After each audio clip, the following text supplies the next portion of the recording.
Alright, so smartphones. They've never really gone out of trend. They've never really gone out of the market itself, or they're not something which has stopped evolving. And in that process, over the decade, it has been one thing which everybody wants to possess in today's world. And it has been that one technology which even the industry wants to put out to more and more people, i.e., they want to make it accessible to every single person. But over the time, a question has been arising, and at this point, it's one of the most prevalent questions from tech enthusiasts and also people who do tech for a long time and adore tech. Has smartphones become boring? Have they become boring? Have they? Well, I wanted to discuss about that in today's video. What's up guys, this is Sudeep ST here. Welcome back to another video, and let's talk about this in today's video. Let's get started.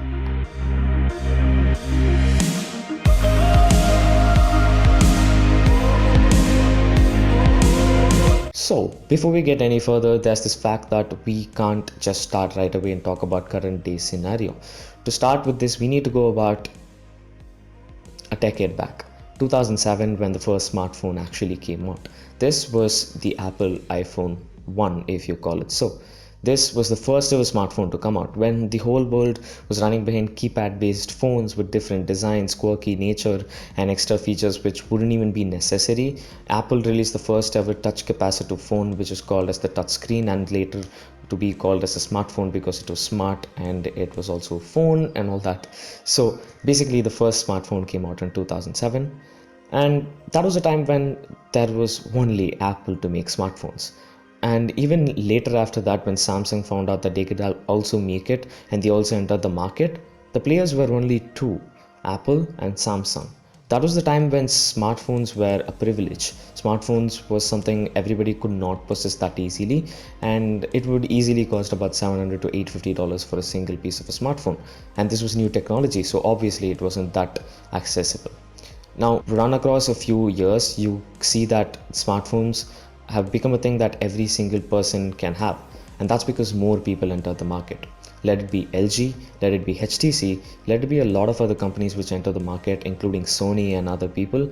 Smartphones became something which more and more manufacturers wanted to produce and get into, because this seemed like a market which could be very viable, and also it was a market which could be tapped and made a lot of money out of, because this was a tiny thing which would go into every single person's hand and could do a lot of stuff at the same time, and they seemed like a huge market possibility, and it was good. By that time, because of all these brands coming into the market, the people who could get access to these smartphones became quite more than what there was when Samsung and Apple, or when Apple was only the smartphone maker in the market itself, and that was a great thing. But things really started to get different, or I would say it really started to change over when, after again a few years from here, a lot more people started to come in. Smartphone industry became a place where people saw that this is just money and you could make a lot of money out of this. And there are companies which still do make smartphones for a cause, or do it for the fact that they need to do it with quality and a vision in mind, but I'm not complaining about them. This is just, I'm talking about in a business perspective. The market was something which could be tapped, like I told you, and everybody took their chance. And smartphone brands like the ones which Indian people know really very well, like Xiaomi, Realme, and a lot more other companies which came from abroad like Vivo, Oppo, etc., started to come inside the market. They didn't just come inside a market like India, where I'm from, or where I'm in right now. They also went into different markets like the US market, the European market. They also tapped various other places outside the Asian platform. They really wanted to make sure that they took the smartphone facilities to the next level. They took the smartphone accessibility to the next level. And in that process, what happened was the launch or the birth of the budget smartphones. Smartphones weren't really budget until these companies started to come in and started to make these phones. A smartphone would roughly cost you around 20,000, or at least something which is not what a smartphone costs right now, which is around 6,000 if you want a decent smartphone from a reputable brand like Xiaomi. It was not like that. And only when these brands started to make such budget smartphones, the trend started to change, and a new wave of smartphones came in, and the whole market found another place to tap around. And this was the budget segment, obviously. And this was where they found out that more and more people could take advantage of the accessibility of this piece of technology, which is good in a lot of terms. But in a very tech enthusiast or a very business perspective, the more and more a product gets delivered to more and more people, the more and more you repeat whatever happens. There's huge number of production, and they bought budget smartphones into places like India, Vietnam, or wherever. It really became a mess, is what if you would call it, in plain practical terms if you see it. When Xiaomi entered India, their first product was the Redmi Note 1 or the Redmi 1, and people couldn't believe that a new brand is coming inside India, and they still wouldn't trust it. But soon enough did Xiaomi become the number one smartphone brand in India, selling so many budget devices and also covering kind of the flagship market also right now with certain fallbacks. But yeah, they have captured their place. But this is not only Xiaomi, it has been Realme, it has been Vivo and Oppo, and not alone in India, even many other places. Now, this birth of this smartphone market, which is the budget market, like I told you, revealed a lot of possibilities. You could repeat a lot of stuff inside this particular segment.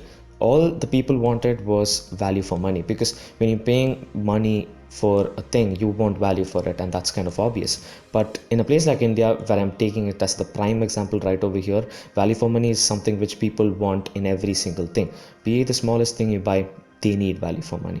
So when brands like Xiaomi, Realme, Vivo, and Oppo started to produce some phones which really meant value for money at the time when Samsung was kind of not doing what was right after what Xiaomi showed what was really possible, people started to pour in and definitely found out that budget phones are the thing they need to go for.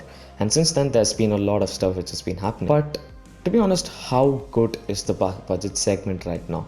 Yes, there are good phones right now, and currently in 2021, I feel like one of the good phones under this price segment of 20,000, which is considered as the budget segment, I would say there are phones like the Realme 7 Pro, which offer AMOLED screens, and the Redmi 10 Pro, which also offers an AMOLED screen, good RAM and ROM capabilities, and also a good processor, good UI, which way less ads than before at least. And I mean, it is good right now.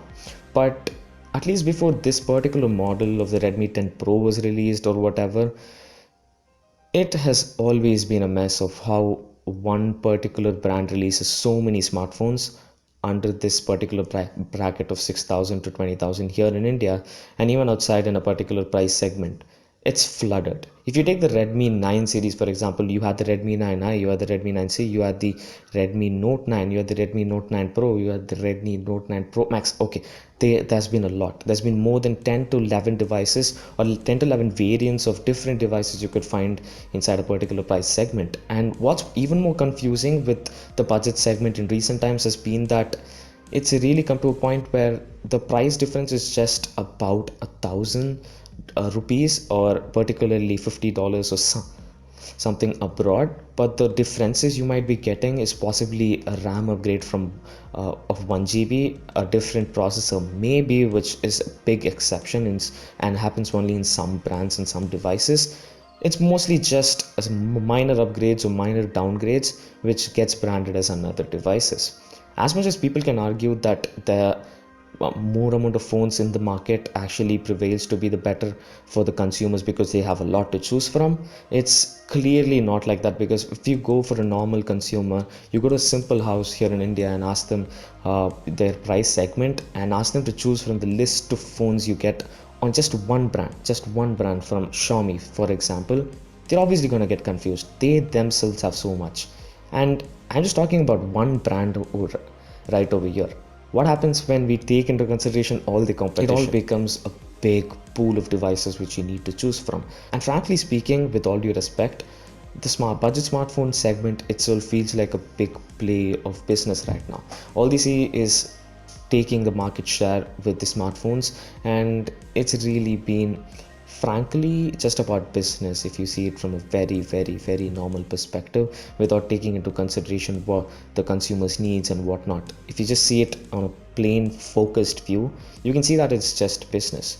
Redmi releases a phone with the 108 MP camera, well, Realme is gonna release it soon too. If you give 65-watt charging within the 21,000 price segment, well, heck yeah, we are also gonna come in. Realme will obviously bring it in. I'm just taking these two brands as the main example because they are the highest valued competitors here in India, and I'm just giving them as examples and how they've put around the budget segment here in India. Now, the question might arise that am I saying that smartphones are boring with all the explanation I've been giving so far?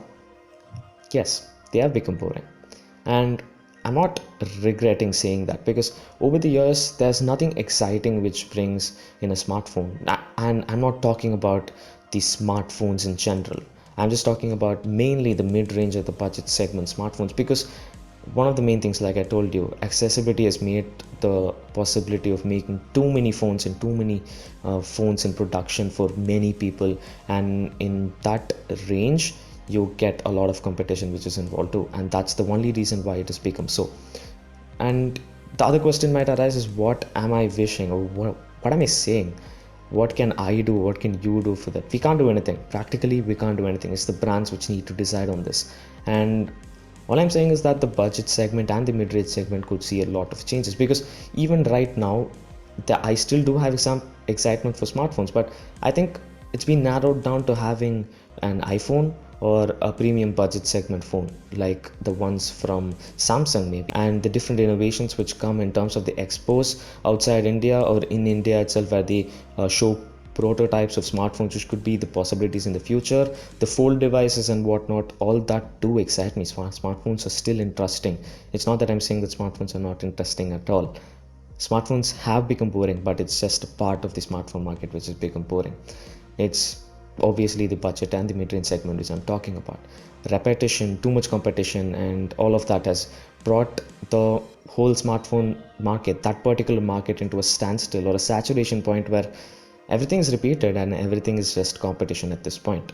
And what I am saying is not something which a brand could do, or what you're saying is not something a brand would do, but what I would wish for is a change in these particular markets. A change where you could see something a little bit different out of just giving the same possible specs and same possible specifications or features of the other brand and just competing head to head. Something a little bit more to make the phone a little bit interesting.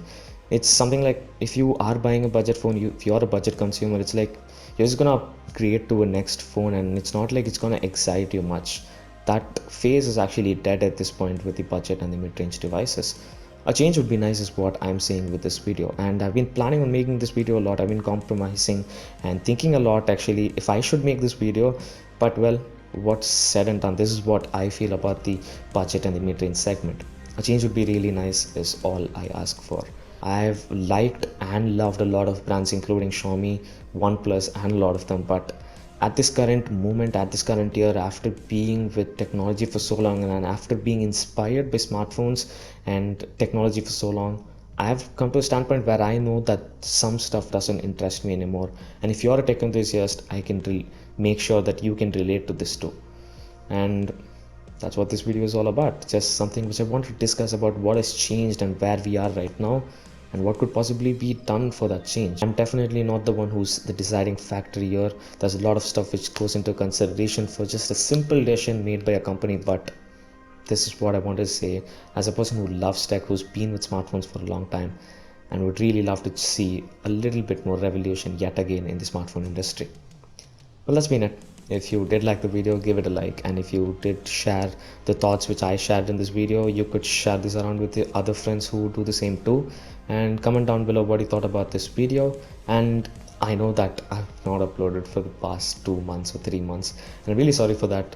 I've been really busy, and I thought that I need to take a well-deserved break from making tech content repeatedly, and I wanted to make sure that whatever I produce from here on makes a kick or actually has value, and it's not the repeated tech content which is all over the internet. So whenever you get a video from me, I will make sure that it has some value in it and it's something different. So yeah, until I meet you in the next one, this is Sudeep SD, or I'll leave my social handles right about. Peace out.